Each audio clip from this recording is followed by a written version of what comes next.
You can certainly know a whole lot about something and not be able to do it yourself. And this is particularly evident in the game of pool, which takes coordination and muscle memory. It takes a sacrifice and a willingness to do it over and over and over and learn from your own mistakes and stop doing what's wrong and start doing what's right. And then doing it over and over and over every day for the rest of their lives. And on the same token, you don't have to know anything at all about the physics of pool and be a great pool player. All you know, because you've done so much of it, is this way works and that way doesn't.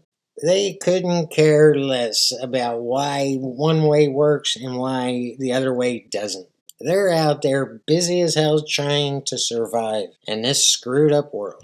What bothers me about some YouTubers is that they're trying to come off as great pool players. Not just pool players that know a whole lot about the game and the physics of the game. They're not saying, hey, I know a lot about this, but I can't do it. They're not doing that at all. Some of them, not all of them, are trying to act their way to the top. And you can only do this on YouTube.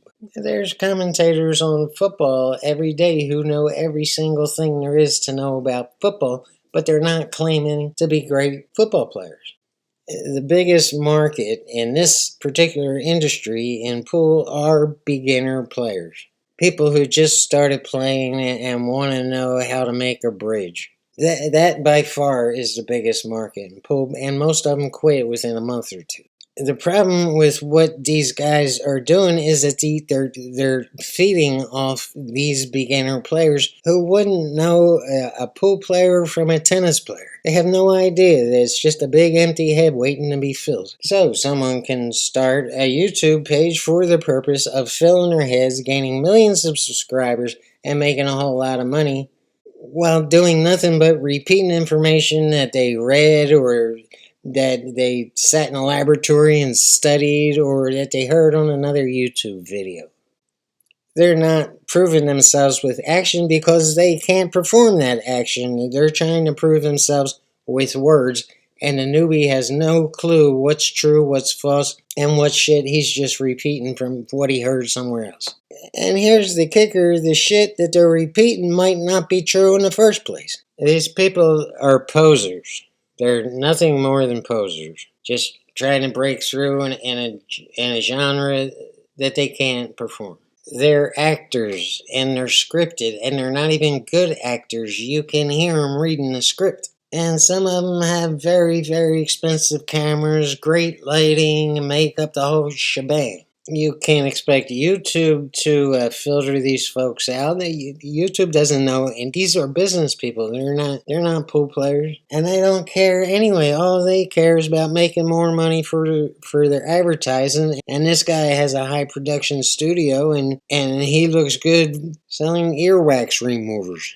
I swear to God, I can tell a real pool player and I can tell a real fake pool player before they ever shoot a ball. And the fake usually has all the latest gadgets, the highest priced pool cues, and knows everything about everything. And the real guy is usually in a corner by himself waiting to pounce. I'm not here to make any enemies. And on the other hand, I don't care if I do. I'm going to tell you the truth. That's what I vowed my life to, the truth. If you can't handle it, I don't care. And it's fine that you share watered down information on YouTube. That's fine. I don't care. But don't tell me you're a great pool player unless you're willing to post up some money and play. It insults me.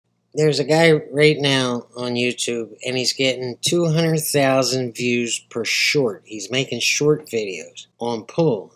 And his stroke is dreadful. The information he's given is wrong. But every once in a while, the ball goes in the pocket.